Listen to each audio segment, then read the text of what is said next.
Boa tarde. Eu vou apresentar sobre o algoritmo Blowfish. Meu nome é Lucieri Gabriel, eu sou aluno do Senac na disciplina de pós-graduação em segurança da informação. Esse trabalho é da cadeira de criptografia aplicada do professor Dr. Jean Martino. O Blowfish ele é um algoritmo de cifragem simétrico. Ele trabalha com chaves de 32 a 448 bits e trabalha com blocos de 64 bits. Ele foi criado em 1993 por Bruce Schneier e ele foi criado como uma alternativa para o DES, que naquela época já tinha uma certa idade. Ele trabalha com redes de Feistel, então a rede de Feistel é processada 16 vezes. Ele é altamente dependente de subchaves, vocês já vão ver o processo de inicialização das subchaves. Então ele acaba não sendo muito eficiente se houver troca de chaves a todo tempo. O algoritmo inicia e ele é altamente dependente de subchaves.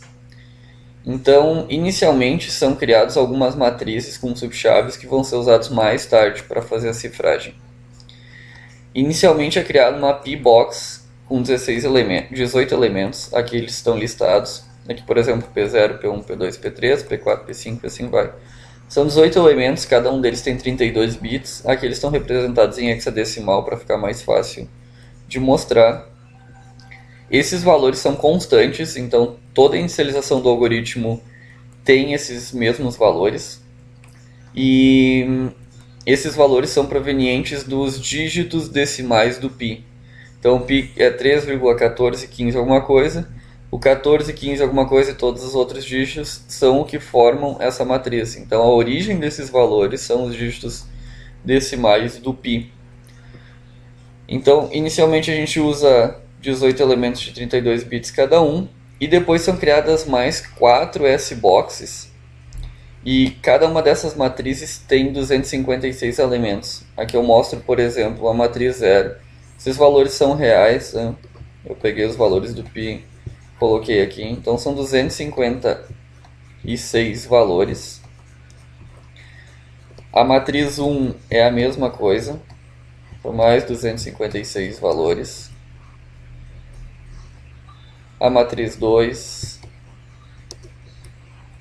e a matriz 3, de 0 a 3, então formam 4 matrizes com 256 elementos cada uma. Isso tudo é fixo, ocorre no início da inicialização do algoritmo. Aqueles valores são fixos, toda vez que o Blowfish for iniciado ele vai ter. Aqueles valores são fixos, então agora a gente vai começar a gerar subchave com base na nossa chave. Eu demonstro aqui, por exemplo, se a gente tiver uma chave de... Aqui eu estou usando uma chave que é essa primeira aqui, Lucieri, um ponto de exclamação. Então, o que a gente faz é pegar os primeiros 32 bits da chave. Isso é como o algoritmo funciona. Né? Pega 888, como são caracteres aqui, cada caractere é um byte, então pega os 4 primeiros caracteres. A gente tem essa sequência aqui de 32 bits. Pegando esses 32 bits, a gente vai fazer um XOR com P0. Só para lembrar, P0 é esse valor aqui, 243F6A88. Tá? Então a gente pega isso aqui, converte para binário também e faz um XOR com os primeiros 32 bits da chave. O valor dessa operação ele é gravado dentro de P0, então o valor de P0 nesse momento já é substituído. Esse processo ocorre mais 17 vezes até que todos os elementos de P tenham sido substituídos. Ele vai pegar os próximos 32 bits da chave e fazer XOR com P1. Os próximos 32 bits da chave com P2. E vai gravando sempre na mesma posição de onde ele pegou do P. Isso vai fazer com que no final dessa operação toda a matriz P já tenha valores que agora são baseados na nossa chave. Esses valores ainda não são usados para cifragem, eles são apenas subchaves que a gente vai usar depois. Depois disso, a gente continua gerando subchave. Tudo em P foi trocado, foi feito o XOR com valores da chave. A gente continua a nossa operação de geração de subchaves e agora a gente vai fazer um processo diferente. Entra-se com um bloco de 64 zeros e passa-se para o próprio Blowfish e diz: encripta isso para mim. Ele vai encriptar usando os valores de P e de S que ele tem atualmente. P já foi alterado pela operação anterior. Os valores de S ainda são as constantes com as quais a gente iniciou o algoritmo. Então ele pega esse bloco zerado, manda cifrar com os valores de subchave que ele tem hoje. Isso vai nos trazer um resultado. O resultado é gravado em P0 e P1. Então nesse momento P0 e P1 já foram substituídos. Os valores já foram trocados mais uma vez. A gente tem agora novos valores em P0 e em P1. Pega o resultado dessa operação que foi gravado em P0 e P1, manda cifrar de novo com o que tem de chave. O resultado vai ser gravado em P2 e P3. Pega o valor de P2 e P3, manda cifrar de novo, o resultado vai ser gravado em P4 e P5. E assim esse processo vai continuar acontecendo até todos os P's forem substituídos e depois todos os S forem substituídos. Isso, quando a gente estiver escrevendo um código, isso vai dar um laço de 521 interações, um laço de 521 repetições. E mais ou menos 4K bytes de data vão ter sido processados. Isso tudo para subchave. Por isso que eu disse lá no início que ele não é um algoritmo muito eficiente se há troca constante de chave. Se há uma mesma chave, ele é bem rápido. Agora, se tiver trocas constantes, ele vai ter que processar essas subchaves todas as vezes. Esse é um processo que pode ser um pouco demorado.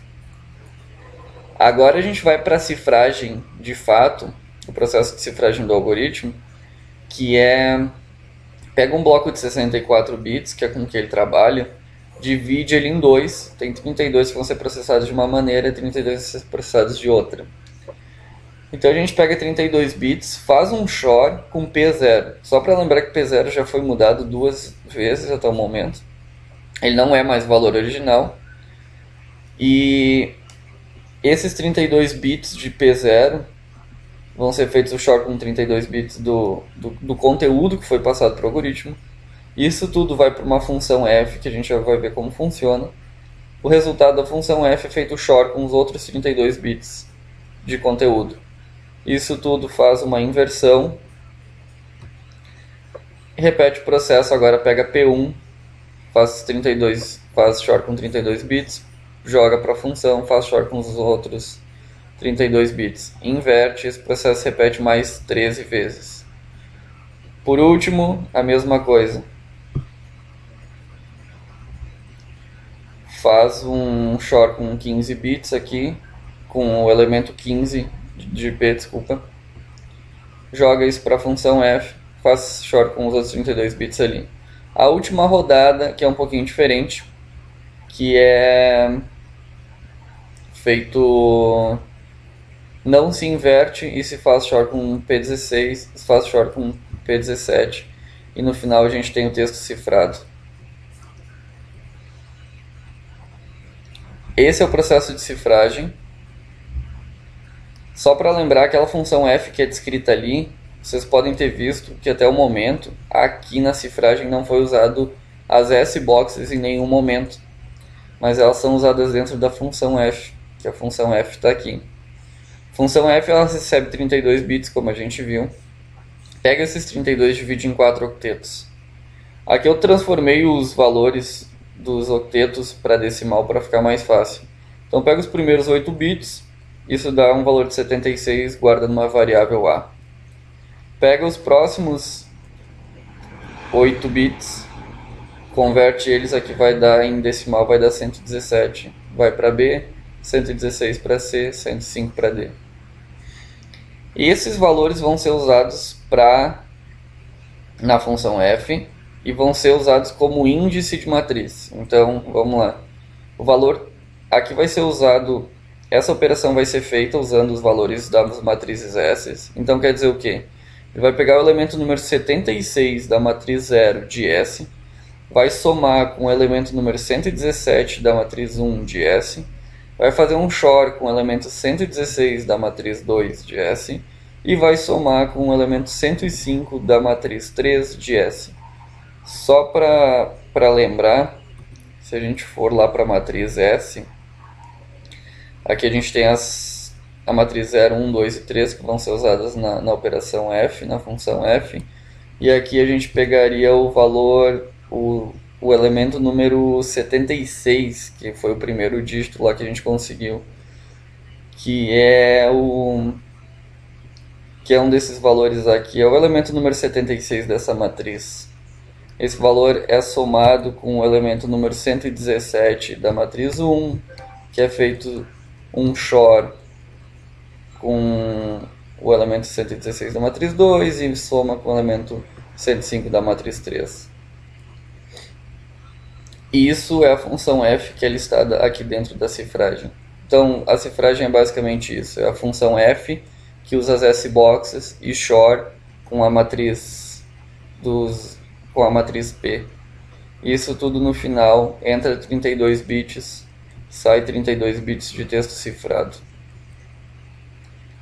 É isso, espero que tenham gostado. Tenham todos um bom dia.